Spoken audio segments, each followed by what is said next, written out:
Hello, my name is Julie Baumgardner. I'm the CEO at First Things First. And today I have a great opportunity to talk with my friend Beth Capecchi, who is a psychologist. We've known each other for a long time, and you do a lot of work with marriages and families and adolescents. And I wanted to have a conversation with you today because in the midst of this COVID crisis, we've been hearing a lot of people say, I feel anxious, I feel depressed, I don't really know what to do. And I thought it might be helpful if we had a conversation about how do you know if you're depressed? Because certainly situationally, people could be really depressed right now, or they could be just feeling extremely down and a lot of despair over what is happening in their own personal life or what's happening in our country. Hopefully you're game to go there with me on all of these topics, and maybe it would be great to kind of start out with just what you are hearing from people about how they're feeling and how you're helping them to differentiate between being really, really sad and being depressed. Good point. Yes, I am hearing a lot about these same sentiments as you're mentioning. And it's interesting because I was talking to so many people about seasonal depression back in January and February and how it was a hard winter and a lot of people's mood goes down during the winter. And we were talking about waiting for spring with the sun and, the daylight and the vitamin D3. And then we got tons of rain. Yes, tons of rain. And then this whole COVID crisis happens and everybody's quarantined and it's just really hard. Yes, I think that's a great question. What's just a normal reaction to really unusual situation? Excuse me. And, when are you just kind of feeling down and blue from social isolation and the unknowns and the uncertainty and the shock and the economic So craziness and the let's health start craziness? let's start there. When you think about normal and how we as human beings should be responding to something that is so abnormal, what would you say to us in terms of these would be perfectly normal feelings for you to have and behaviors that you might see in yourself? So I would say the main red flags, I mean, there's so much normal kind of patterns of feeling down and, low motivation and confusion. And many of the classic symptoms of depression are just so normal right now. And a lot of people are experiencing those. But then there are other people who are starting to scare themselves with the way they're thinking and starting to feel like they're just deteriorating and some of their basic life functions such as sleeping or eating or getting out in healthy safe ways and even grooming sometimes. And one of the symptoms of depression is thoughts of death or suicide, and those are very common with depression. But whenever someone has a fear of actually having an intent to do that or a plan to do that, it gets really, really scary. Mm-hmm. So I would say that if you are concerned and scaring yourself, for sure, I would seek help. There's no harm in seeking help anyway. I obviously am biased, but I think therapy is a really healthy self-care thing, and Sure. most of us could benefit from it. But for sure, if there are any, addictions increasing, anything that feels unhealthy or unsafe or risky, I would say definitely seek help. But, if you could seek help before you wait until it gets to a really scary level, that would also be good. If you can just see that you're going downhill.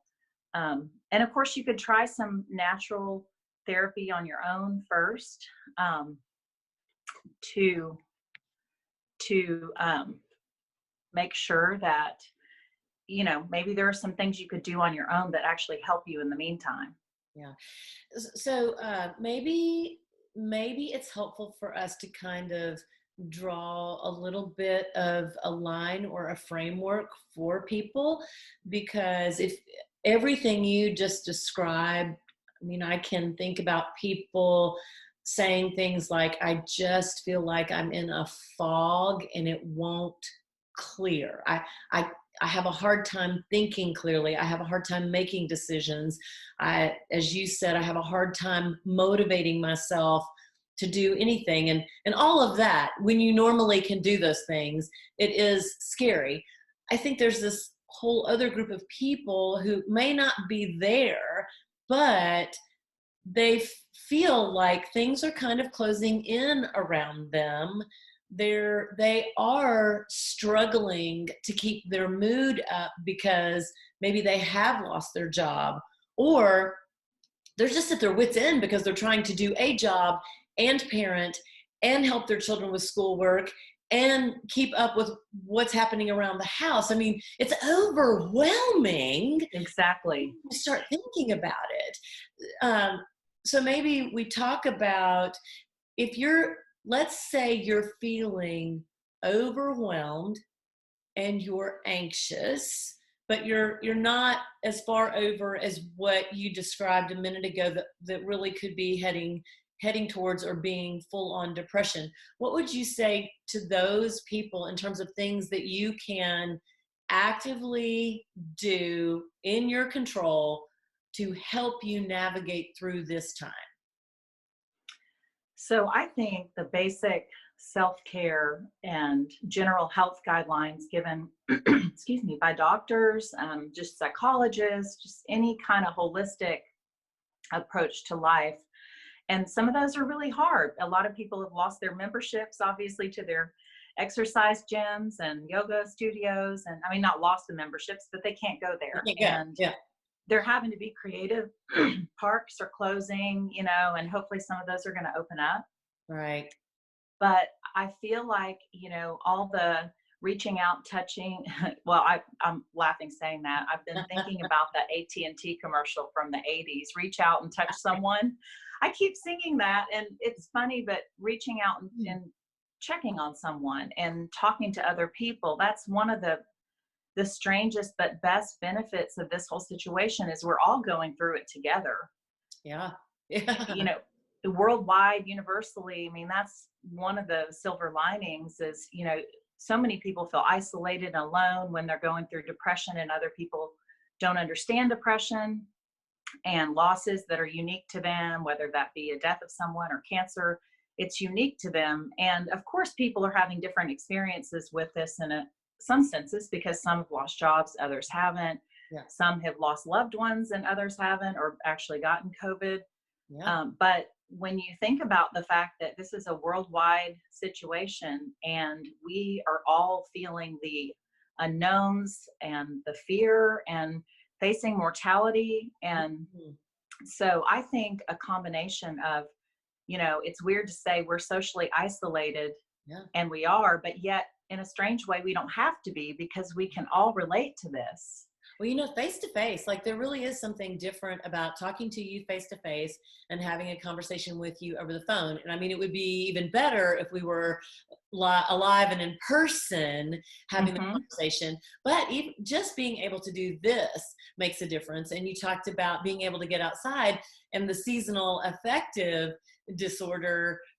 The idea of sunlight. So being able to get out in the sunshine and actually walk or just sit in it could. Yes. Right? Oh, definitely. Being out on your porch or walking in your neighborhood, a lot of people are wearing masks even when they exercise. Some aren't, but just the basic health and nutrition, but sharing your feelings with other people, even journaling, if you're a really private person, that can help to just see what you're feeling in black and white.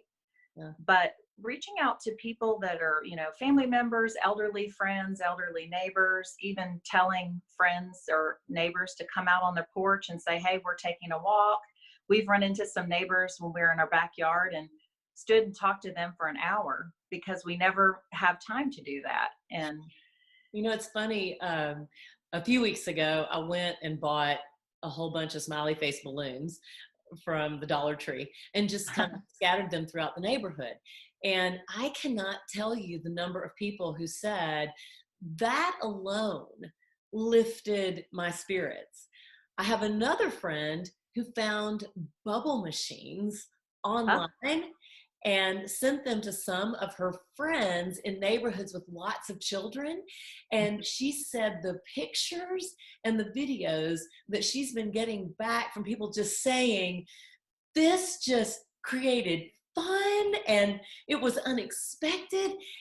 And what I hear you saying is conversations with people that we don't normally get to have, and things that are unexpected but simple and don't necessarily cost much money or anything at all, can actually help lift your spirits and help you feel better, even though we're still in the middle of all this. Yes, definitely. And I think if we could all find more creative ways to reach out and talk to people and see how they're doing and let them know we're thinking of them, share our feelings, that so many people are scared with the loss of money in the stock market, or the having their jobs furloughed, or even being laid off, or business is low. Do you, Just helps to know that you're not alone and these are normal feelings. And just so often what I see in therapy is that the painful emotions are really, it's like a soothing balm to talk about them out loud or to share them with someone. It's almost like unloading them and, right. dumping them. And that is so powerful, just reaching out to people and having people know you're thinking of them. Well, you mentioned journaling a few minutes ago, and one of the Mhm. things, we actually have an article about journaling as an adult through this COVID experience, but also helping your children to journal. And the number of people who are reading that blog is crazy high. And I think it's because of what you said. There's something almost cathartic or Mhm. releasing, if you will, about being able to put your thoughts on paper or being able to tell them to someone else. It also seems like taking the focus off of you solely and thinking about or asking another person what's happening in your world right now, even though we have some similarities, people are Mhm. experiencing things that we may not be. So having that conversation and taking the focus off of yourself for a period of time seems like that could also be helpful. Yes. There are so many surprising opportunities in this, in many ways, horrible time. Just simplicity in life, more people are baking, more time to reach out to people, Yeah. less of a schedule. Yeah. But I do think that along with what you were saying about it being cathartic to share with people or to write it down in black and white, I tell people all the time, in your head at night, a lot of people's worst depression or anxiety is at its peak. Yes. And if you have this endless loop in your head of worries and fears, Yeah. and if you can write them on paper, sometimes you go, wow, like that felt endless in my mind. But on paper, it's like, okay, I can manage that. Yeah. Well, and even looking at it and going, okay, what can I do to conquer this? Or there's What? actually something, what can I do to conquer this? There's actually Yes, something that I could do here that could help me navigate through this particular piece of what I'm feeling, this particular emotion. true. Yes. Yeah. Okay, so let's make the flip to depression.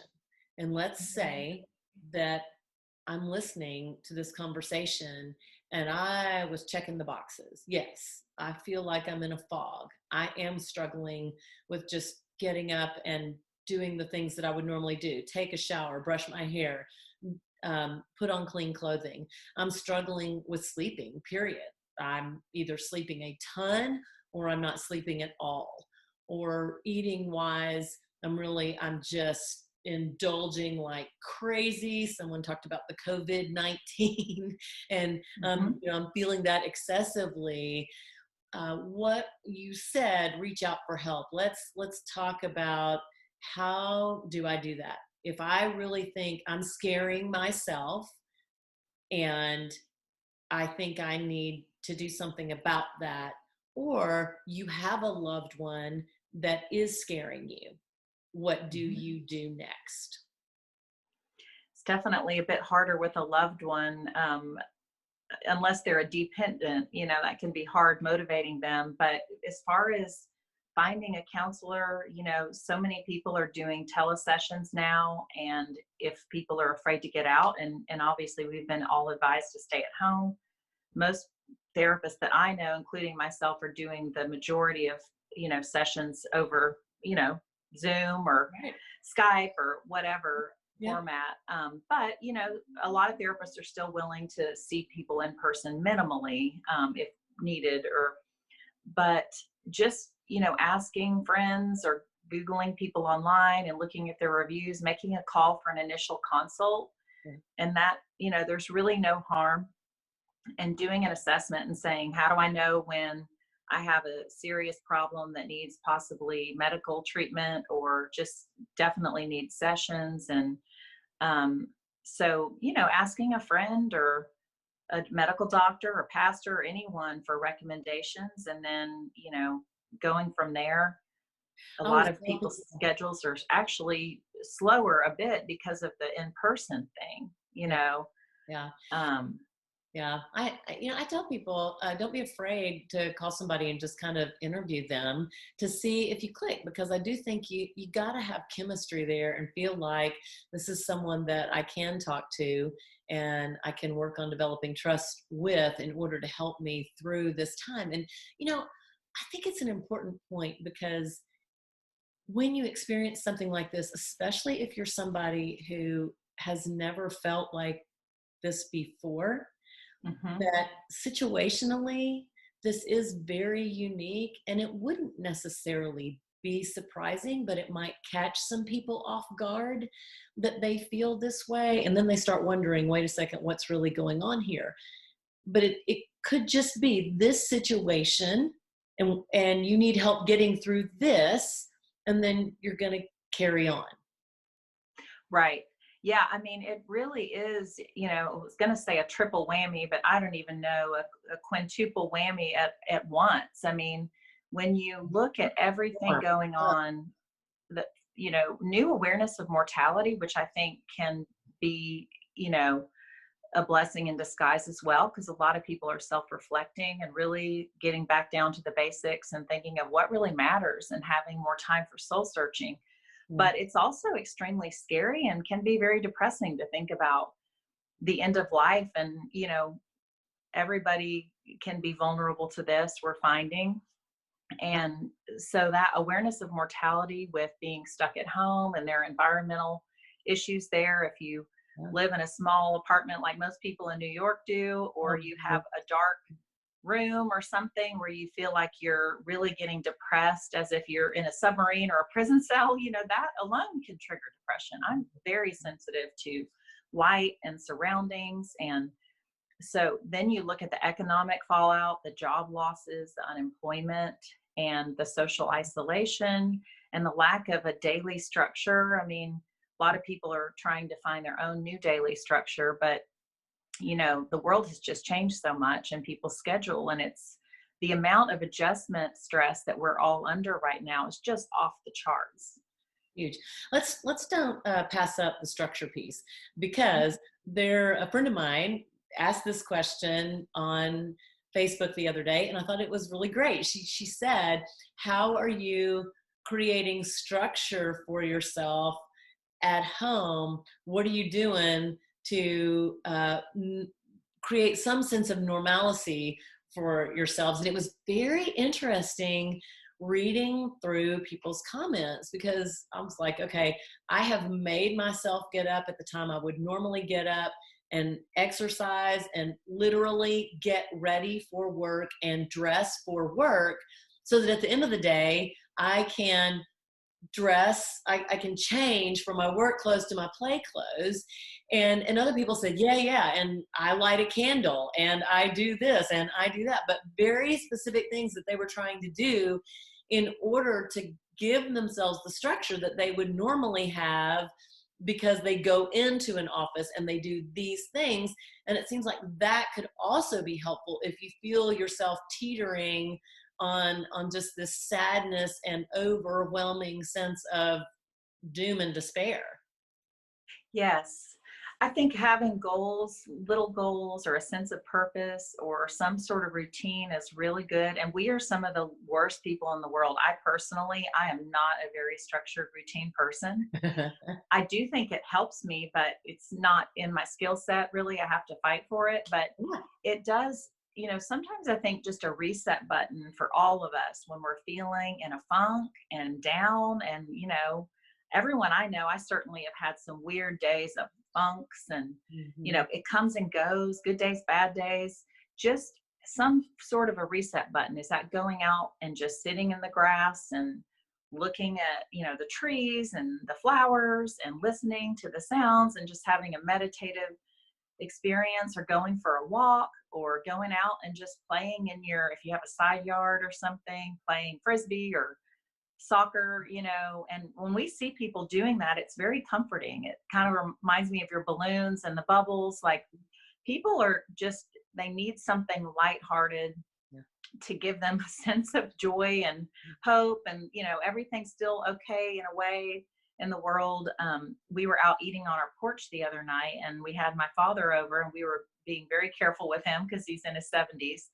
And these two ladies we didn't know walked by, and they just said, "Oh, it's so good to see other humans." And they Yeah. just had these huge smiles on their face, like, "Oh, this is so comforting." And but any form of a reset, whether it be an exercise class or but just the routines of feeling like you're getting something done. Like, here's a to-do list of crafts or baking or cooking, teaching your kids to cook, watching YouTube videos.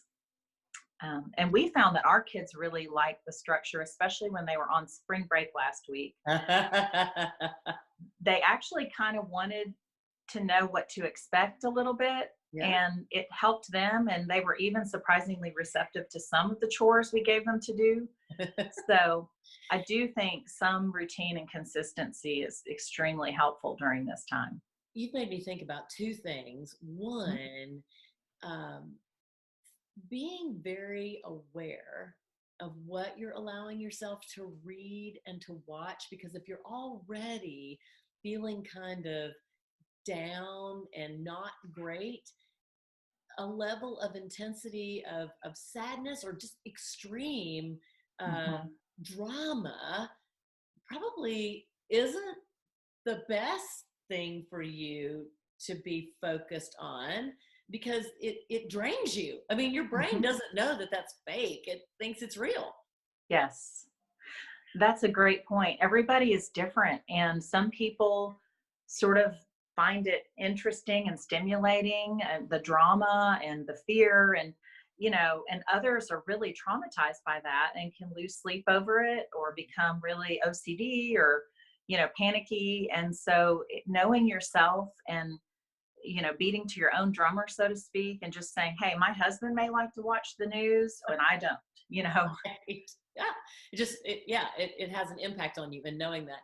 The other thing you said that I think is important for us to talk about for a minute is, let's just say that I've had a couple of days where I just can't get it together. I'm, I'm not able to shake the feeling. How do I know when this has gone on long enough and I really do need to ask for help? Because you even said, I've had some good days, I've had some bad days, which we probably all have. But Mhm. how do you know when, okay, wow, 7 days of this or 10 days of this, that's a red flag for you? How Right. do you know? Well, so as psychologists and therapists, we use the Diagnostic and Statistical Manual to sort of diagnose people. And I don't want to bore you rattling Yeah. off the 10 symptoms. I can if you want me to, but Yeah. we kind of go by with clinical depression. If someone meets 6 of 10 criteria, and we've already kind of naturally mentioned some of them, but some of the less maybe well-known ones that would be good to think through, and just really, if you have 6 or 7 out of the 10, you're probably clinically depressed. And if you can't do some things to turn that around, then it would be good to seek a professional consultation. And, but some of the symptoms, besides I mentioned thoughts of death or suicide, that's always really scary, although normal. I mean, that right there, you should ask for help immediately. Let's just be clear. If you are feeling that way, you need to ask for help now. Yes, yes. And, the other ones that not as many people may be aware of are like hopelessness, feelings of worthlessness, also just loss of pleasure in things you used to enjoy. Like if you just never feel happy or nothing excites you, or, you just feel like very flat and down most of the time, then it's better to kind of nip that in the bud. A lot of the research shows that if you treat things earlier, you can sort of keep them from worsening and possibly getting more ingrained, you know. So, yeah, but I would say if you or someone you love is really worried about you, and if someone's really anti-therapy, then they could say, I'm going to do 10 things that are supposed to help with the mood. And I've had clients say this before. I remember a boy in his 20s years ago. I thought it was such a wise perspective. He said, I'm not feeling normal and right and healthy, but I'm going to make sure I'm going down that checklist of the healthy things that you're supposed to do to feel good. And if I'm doing all that and still feeling like this, then I'm going to take medication. And he was already in therapy, of course, but just things like exercising, eating well, sleeping well, having a couple of people to confide in, having a spiritual or meditative practice, having hobbies. There is a huge checklist in this handout I give people called Developing Stress Muscles. And it includes I know how to recognize tension, and I know ways to reduce it. Yeah. But even just taking supplements, there's so many supplements that have been shown to be so helpful with mood, such as vitamin D3, which is what we get in the sun and what we're really lacking in the winter. They say 70% of people are low on vitamin D3, and vitamin B for energy, and some kind of omega-3s like fish oil or flaxseed oil. But this boy in his 20s, he really made a conscious effort to exercise, drink plenty of water, limit alcohol, limit sugar, limit caffeine, just anything that alters your mood, and be as healthy as possible and do all those healthy kind of habits. And then he was actually still feeling pretty depressed. Mm-hmm. And so he did end up taking something, but that's a really admirable and healthy approach. But when you're really depressed, it's hard to put one foot in front of the other at times. So if you're telling a client, oh, exercise helps, and they're like, I can't even get out of the bed, sometimes you need to take medication if you just can't do the things that might help your mood improve. Yeah.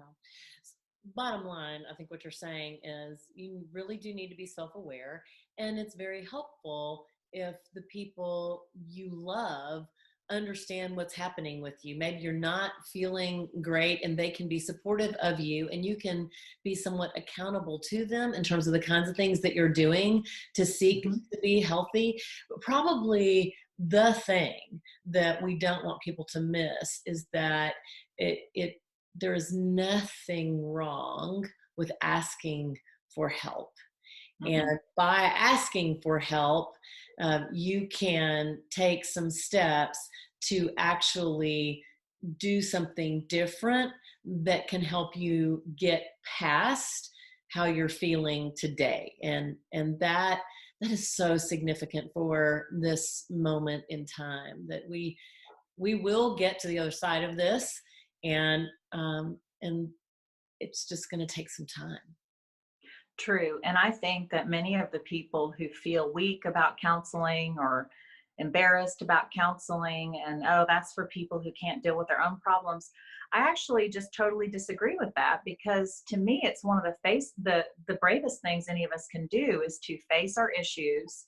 And being vulnerable takes a ton of courage, and asking for help takes courage. So I really think that those people that feel that way are even deceiving themselves to think this is weak. And it's like, no, you don't want to do this because it's vulnerable. And that's actually very brave to do that. Yeah. And again, it's so comforting to open up to people because we realize that we all have issues, we all have struggles, Mhm. and this situation is, again, something we all have in common right now. But most people are really rewarded when they come out and open up to people because Yeah. those people say, I can relate, or I have a different issue, but we all struggle, we all have issues. And, you know, it would be nice if we could just bond and connect over that instead of being like, I've got to pretend I have it all together and I have Mm. nothing going on. I always You feel tell empty on the clients, inside. Yeah. yeah. I mean, we're all dysregulated in some way, whether it be because we have allergies or we need glasses or our blood sugar's off or we're a little depressed or anxious. I mean, why should we be ashamed of those issues, you know? Yeah. Thank you so much for all of this wisdom and education. I think it's helpful for all of us just to be aware and to think about not just what's happening in our own lives, but the people around us, and to be able to be there for each other during such a difficult time. So, thank you very much for your Oh, time. my pleasure. I enjoyed it.